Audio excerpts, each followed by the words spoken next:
I got a bird. Yeah. Can you show it?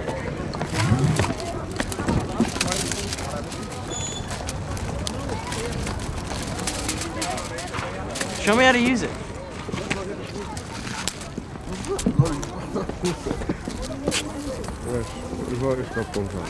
Oh, you gotta turn it on. You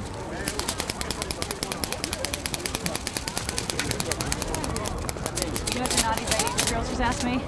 Is he legend? Is he what? Is he legend? What is legend? Are you a legend? Oh, really? Yeah, I suppose I am.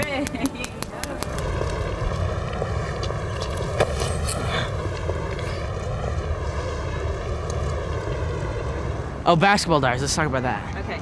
So, tell me who's in the movie and a little bit of what it's about. Lorraine Bracco plays my mother. Bruno Kirby plays my perverted basketball coach. I said Lorraine Bracco. Marky Mark plays my best friend. James Mario, Patrick McGraw, Michael Imperioli. Juliette Lewis has a cameo as a prostitute, heroin addict. And I believe that's it, and me. And what it's about? Yeah. It's about a guy, Jim Carroll. If you read the book, you know what it's about, but I'll explain it. It's about a young guy who is on a basketball team, who's a writer and a poet, and he starts to get involved with heroin, and it starts to control him, and he gets kicked out of school, starts to live on the streets, and then he meets a young dog and falls in love with the dog, and they run away to Paris together, and that's why I'm here. This is the Paris scenes. No. Stop it, I can't use that. What I think of Paris, I think it's like New York, except that it's a lot older and a lot more beautiful than New York, but it sort of has the same sort of feeling to it. There's a lot of different cultures here and whatnot, and it's probably has the most culture of any city in the world, I think. And it's beautiful, basically, and I like the people here. I think they're cool. I'm not sure where we are exactly, but that right there is the Eiffel Tower, and it's sort of foggy. See the mist up top? And here are a bunch of golden statues, and I don't think they're real gold, but they'd get ripped off. And that's the goddess of water, and that's the goddess of cloth, and that's the goddess of her hair.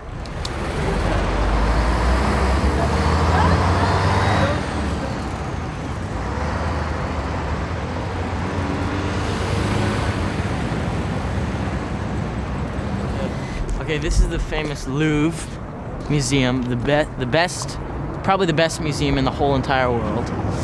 And here is home to the Mona Lisa, Venus de Milo, and millions of Egyptian artifacts and whatnot. And you know what I hear? This is confidential, but the Mona Lisa here isn't really the Mona Lisa. Supposedly some guys really stole it, and it's like a replica because they have it like this behind this little thin piece of glass, and then I could have just gone in there and taken it home, put it under my jacket.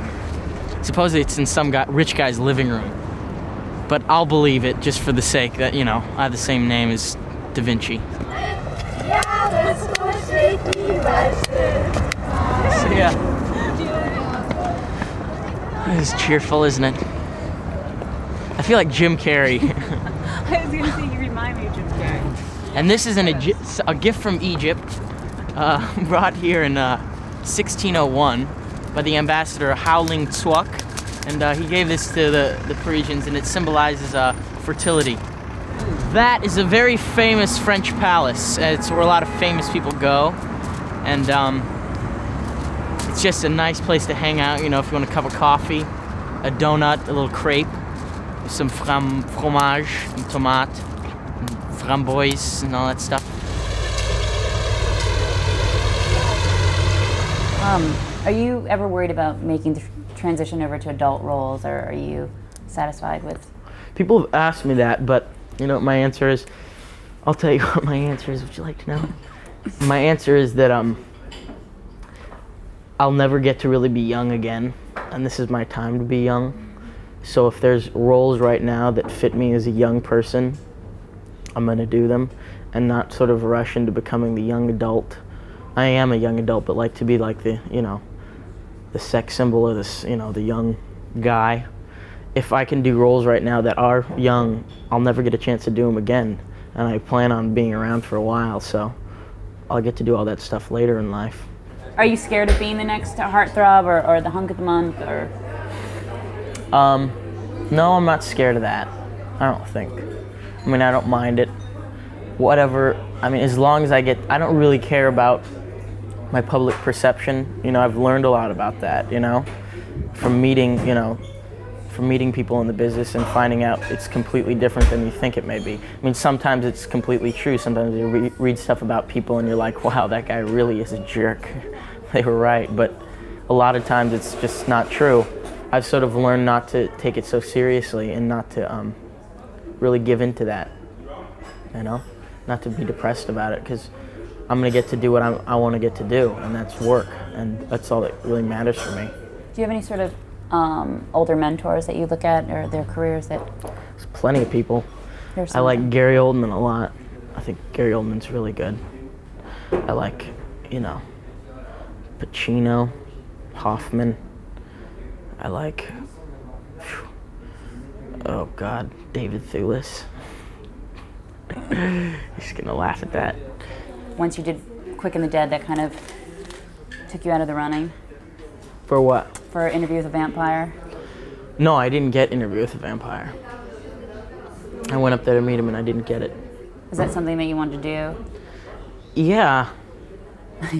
Okay. Basically, I went up there and I went to New Orleans and I met him and I said, yeah, I'd like to work on this movie.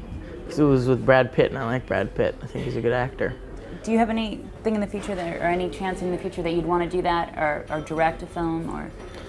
I want to direct. Someday I want to direct. No, I don't. I think acting for now is taking enough of my time. And if I meet some other people and sort of want to get involved in writing or, you know, co-producing or something, that may come up. I'm sort of open to that.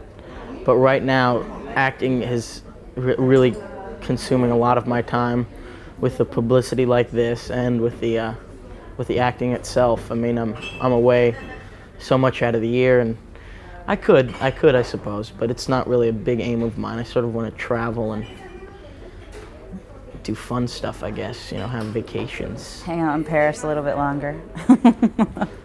That's fun. Yeah. So I'm gonna tell the truth, I have to be honest. I don't live anywhere around here, but this is for the sake of MTV. Goodbye, thank you. I'll just be walking down here and then I'll walk back later. See ya. Get back here. Au revoir.